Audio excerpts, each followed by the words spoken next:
들어가는데 한계가 편집하는 과정에서 그림을 하나를 못 읽었나 봐요. 그림이 지금 지워져 있는 상태인데 첫 번째 있는 그림은 마한의 토실에 대한 그림이고요. 원래 있어야 되는 이 두 번째 그림, 이렇게 생긴 모양이 마한의 주구묘에 대한 설명입니다. 뭐 앞에 있는 토실만 여러분들이 마한이라는 걸 알고 있어도 풀 수 있었겠죠, 그죠? 마한은 즉 삼한에 대한 내용입니다. 1번 여자가 어렸을 때 남자 집에 어쩌고 저쩌고, 이거는 옥저에 대한 설명이고요. 2번에 옥조가 아니고 옥저, 옥저에 대한 설명이고, 2번에 철자 모양 여자 모양 집터는 동해에 대한 설명이고, 3번이 집집마다 부경이라는 창고가 있다, 고구려에 대한 설명이죠. 그리고 마지막 4번이 신성지역으로 별읍을 두었는데, 이 별읍이 뭡니까?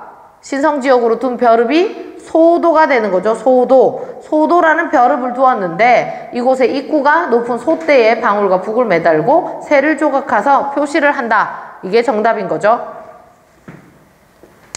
그 다음 2번입니다. 미출친 우리 부대에 대한 설명으로 옳은 것은, 자 여기에 보시면 주석과 우리 부대의 총사령관이 계속 논의를 한다라고 하면서 독립투쟁 하면서 쭉 나와 있어요. 이때 주석이 누구냐면 김구입니다. 김구와 이 부대의 총사령관, 즉 이 부대는 누구를 말하는, 무슨 부대를 말하냐면 한국 광복군을 의미를 하는 거죠. 그러니까 주석 중심 체제였던 대한민국 임시정부가 1940년 충칭으로 이제 이동을 하고 난 뒤에 주석이었던 김구가 논의를 해서 창설했던 조직이었던 단체였던 한국광복군. 그럼 이제 1번에 보시면 중국 공산당의 팔로군과 함께 화북에서 항일전, 우리 앞에 있었던 1회차 문제에서도 있었습니다. 중국 공산당이었던 팔로군과 손을 잡았던 군대는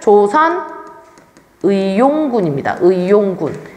2번 양세봉의 지휘 아래 중국 의용군과 힘을 합쳤다. 여기는 조선혁명군에 대한 내용이었고요. 그리고 3번에 중국 국민당의 정부군과 합세해서 양쯔강 중류, 역시 1회차 문제에 다 있었던 내용이죠. 조선의용대입니다.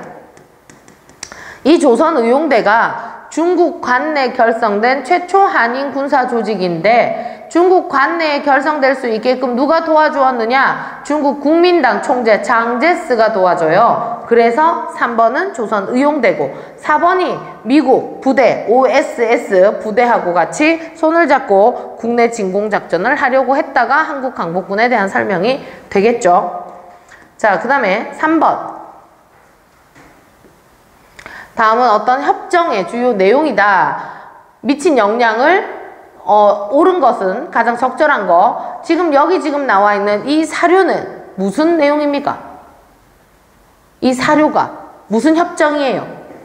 미스야 협정입니다. 미스야 협정. 1925년에 했던 미스야 협정. 이걸로 인해서 만주에서 독립군의 활동이 크게 위축이 되었죠. 그죠? 뭐 요런 거는 뭐 쉬운 거니까.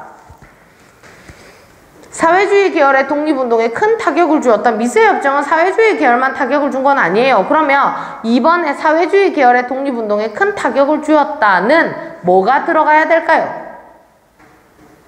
사회주의 계열에 큰 타격을 주었던 일제강점기 때 치안유지법이 되는 거죠. 여기가 치안유지법 때문에 이렇게 된 거고. 4번 다음과 같은 원칙에 합의한 단체에 대한 설명으로 옳은 것은, 자 여기 보시면 미소공동위원회 속개 요청이 하나 있고요. 친일파 처단과 관련된 게 하나가 나와 있습니다. 우리가 이승만이 전라도 정읍에서 몇 년이고 1946년 3월 달에 정읍 발언을 하죠. 정읍 발언을 했더니 좌우 합작운동이 전개가 됩니다. 다시 정읍 발언은